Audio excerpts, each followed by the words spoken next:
Buenas, mi nombre es Ana Nicole Pérez Grullón. Yo estaré hablando sobre el esqueleto de la pared torácica. El esqueleto de la pared torácica forma la caja torácica osteocartilaginosa. Este protege las vísceras torácicas y algunos órganos abdominales. Este incluye 12 pares de costillas y los cartílagos costales asociados, 12 vértebras con los discos intervertebrales interpuestos entre ellas y el esternón. En primer lugar, yo hablaré sobre las costillas. Estas son huesos planos y curvos que constituyen la mayor parte de la caja torácica. Son ligeras en cuanto al peso y muy elásticas. Cada una posee un interior esponjoso que contiene la médula ósea productora de las células sanguíneas. Existen tres tipos de costillas que son verdaderas, falsas y flotantes. Costillas verdaderas.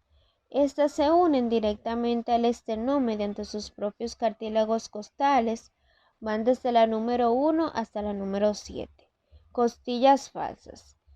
Estas tienen un cartílago que se unen al de la costilla inmediatamente superior a ella, de este modo su conexión con el esternón es indirecta. Estas van desde la número 8 y la número 9 y normalmente la 10. Costillas flotantes. Tienen un cartílagos rudimentarios que nunca conecta con el esternón, o sea, son flotantes, por eso su nombre.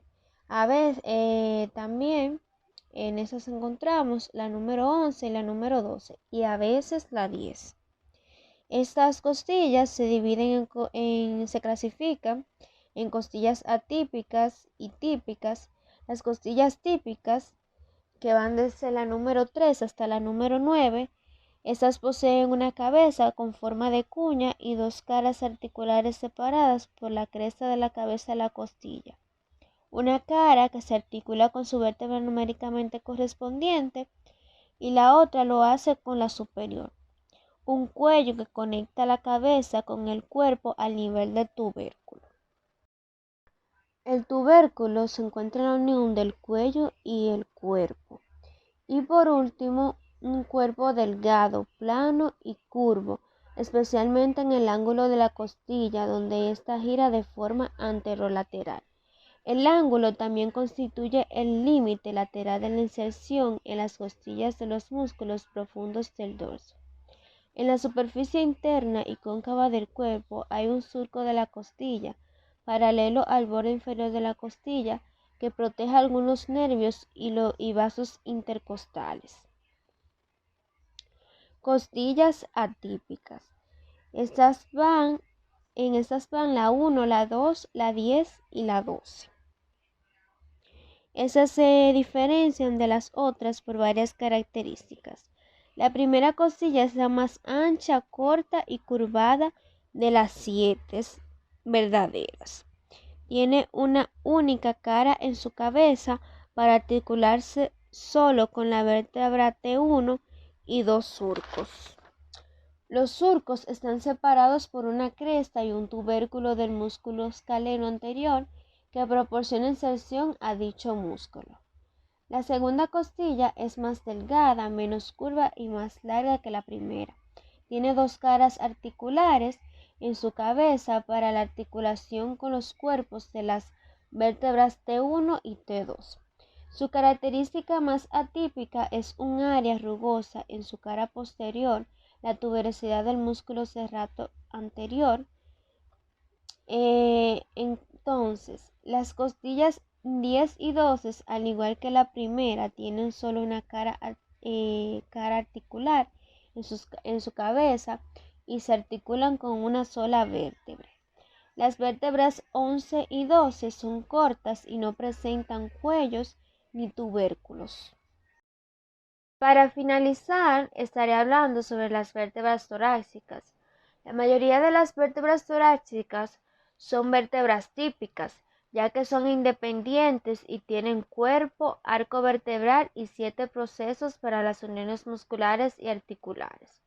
Los detalles característicos de las vértebras torácicas son dos fositas costales, también llamadas hemicarillas, bilaterales en los cuerpos vertebrales, normalmente 2 superiores y 2 inferiores para la articulación con las cabezas de las costillas. Las fositas costales en sus procesos transversos para la articulación con los tubérculos de las costillas, excepto en las 2 o 3 vértebras torácicas inferiores. Unos procesos espinosos largos inclinados inferiormente. Las fositas costales superiores e inferiores, la mayoría de las cuales son pequeñas hemicarillas, se presentan emparejadas bilateralmente como superficies planas en los bordes posterolaterales superiores e inferiores de los cuerpos de las vértebras torácicas típicas T2 y T9. Funcionalmente, las fositas se disponen en pares sobre las vértebras adyacentes, flanqueando un disco intervertebral interpuesto, una hemicarilla inferior de la vértebra superior y una hemicarilla superior de la vértebra inferior. Típicamente, 2 hemicarillas emparejadas de esta forma y el borde posterolateral del disco intervertebral entre ellas forman una única fosa para recibir la cabeza de la costilla, identificada con el mismo número que la vértebra inferior. Las vértebras torácicas atípicas tienen fositas costales completas en lugar de hemicarillas. Las fositas costales superiores de la vértebra T1 no son hemicarillas debido a que no hay por encima de la vértebra C7 y la primera costilla se articula solo con la vértebra T1. La T1 tiene una hemicarilla costal inferior típica. La T10 tiene un único par bilateral de fositas costales enteras, situadas parcialmente en su cuerpo y parcialmente en su pedículo. La T11 y la T12 también tienen un único par de fositas costales situadas en sus pedículos. Los procesos espinosos se proyectan desde los arcos vertebrales de las vértebras torácicas típicas. Por ejemplo, la T6 o la T7 son largas e inclinadas inferiormente y normalmente se solapan con la vértebra inferior. Recubren los intervalos entre las láminas de las vértebras adyacentes, evitando así que objetos cortantes como un cuchillo penetre en el conducto vertebral y lesionen la médula espinal. Las caras auriculares superiores convexas de los procesos articulares superiores se orientan sobre todos posteriormente y algo lateralmente, mientras que las caras articulares inferiormente cóncavas de los procesos articulares inferiores lo hacen sobre todo a nivel anterior y algo medial. Los planos articulares bilaterales entre las respectivas caras articulares de las vértebras torácicas adyacentes definen un arco centrado en un eje de rotación dentro del cuerpo vertebral. De ese modo pueden realizarse pequeños movimientos de rotación entre las vértebras adyacentes, limitados por la parilla costal fijada a ella. Hasta aquí mi exposición, gracias por escucharme. Mi nombre es Lisbelina Álvarez Rivas y yo les continuaré hablando sobre el esqueleto de la pared torácica. Las vértebras torácicas. T1 tiene un foramen y un cuerpo vertebral similar en forma y tamaño a una vértebra cervical. Las vértebras T5 hasta T9 poseen las características típicas de las vértebras torácicas. T12 tiene procesos óseos y cuerpos similares a una vértebra lumbar. Los planos de las caras articulares de las vértebras torácicas definen un arco alrededor de un eje que atraviesa verticalmente los cuerpos vertebrales. Las fositas costales superior e inferior o hemicarillas están en el cuerpo vertebral y en las fositas costales en los procesos transversos. Los procesos espinosos largos e inclinados son características de las vértebras torácicas. Articulaciones costovertebrales de una costilla típica. Las articulaciones costovertebrales comprenden la articulación de la cabeza de la costilla, en la cual la cabeza se articula con los dos cuerpos vertebrales adyacentes y el disco intervertebral que hay entre ellas, y la articulación costotransversa, en la cual el tubérculo de la costilla se articula con el proceso transverso de una vértebra. La costilla se mueve alrededor de un eje que atraviesa la cabeza y el cuello de la costilla.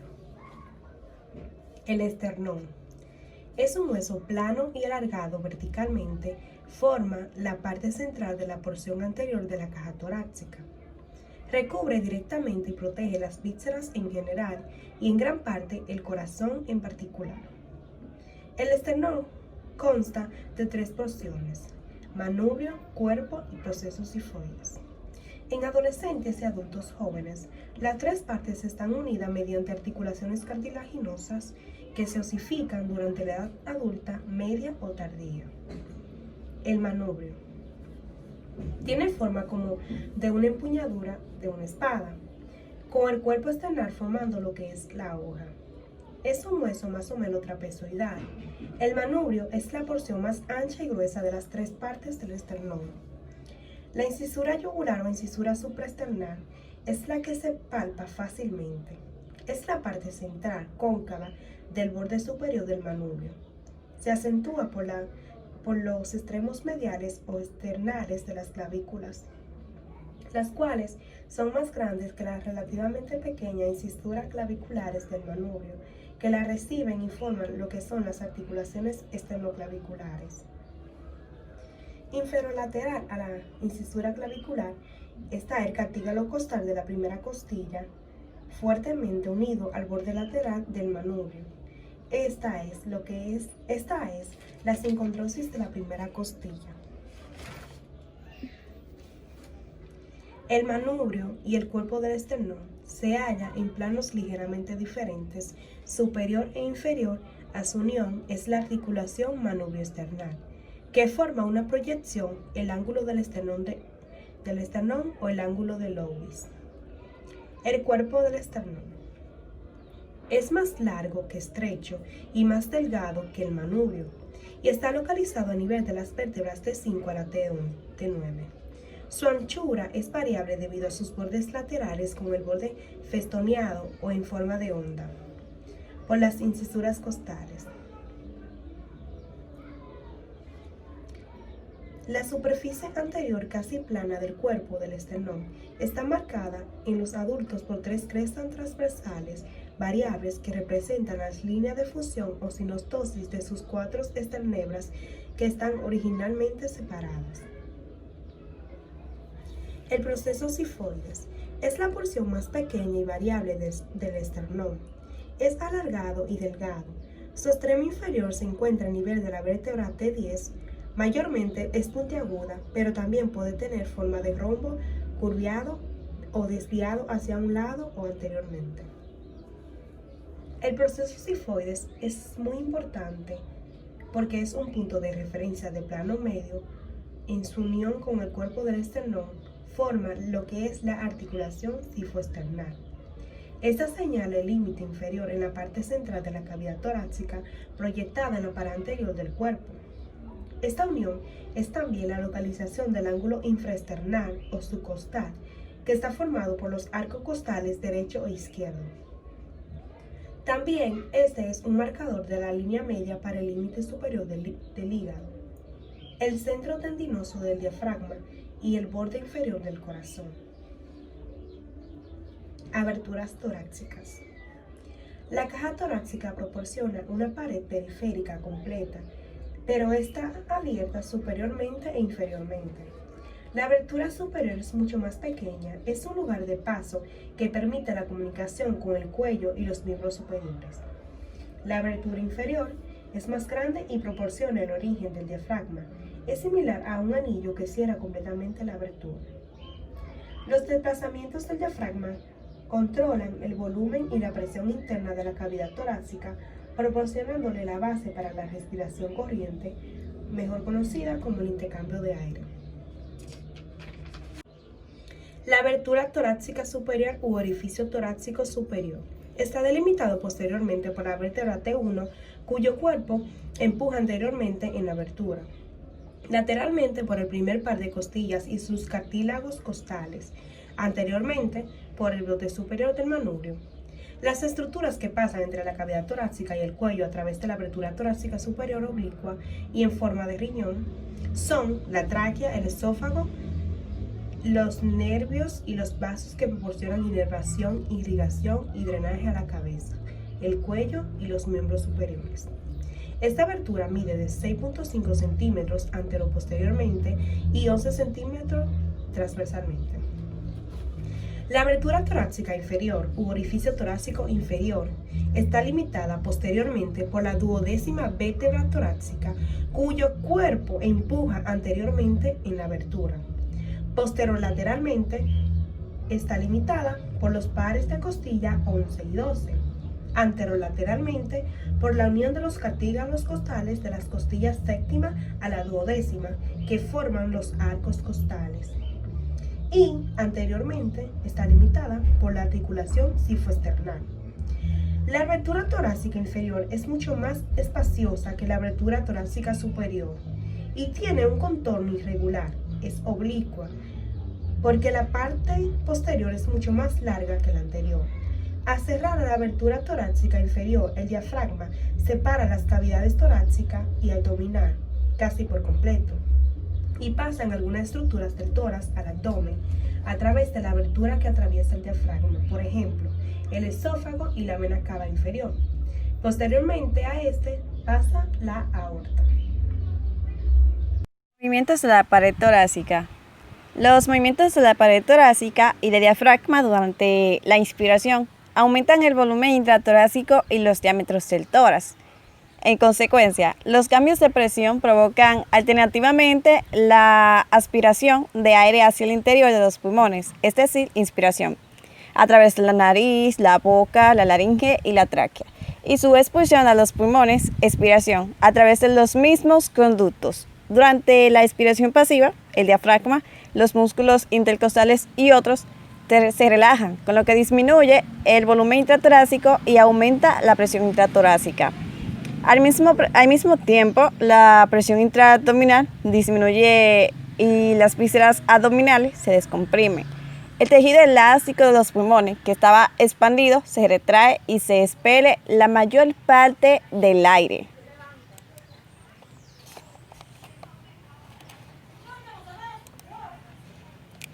El diámetro vertical, es decir, la altura de la parte central de la cavidad torácica, aumenta durante la inspiración, a medida que el diafragma desciende al contraerse, comprimiendo las vísceras abdominales. Durante la expiración, el diámetro vertical vuelve a su posición neutra a medida que la retracción de los pulmones genera una presión subatmosférica en las cavidades pleurales, entre los pulmones y la pared torácica.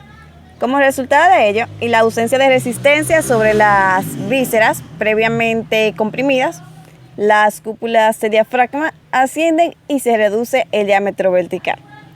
El diámetro anteroposterior del tórax aumenta considerablemente cuando se contraen los músculos intercostales.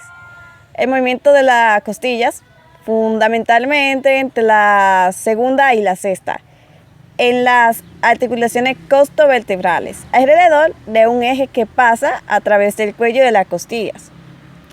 Hace que los extremos anteriores de las costillas asciendan, el movimiento de la palanca de bomba de agua. Debido a que las costillas se inclinan inferiormente, su elevación provoca también un movimiento anteroposterior del esternón, en especial de su extremo inferior, con su ligero movimiento que en las personas jóvenes tiene lugar en la articulación manubrio-esternal, cuando la articulación no se ha fusionado, es decir, no se ha unido. El diámetro transverso del tórax también aumenta ligeramente cuando se contraen los músculos intercostales, elevando las partes medias, las más laterales de las costillas, en especial las más inferiores, el movimiento del asa de cubo. La combinación de todos esos movimientos mueve la caja torácica anteriormente, superiormente y lateralmente. Los movimientos de la pared torácica estuvieron a cargo de una humilde servidora, Hedwig Gómez.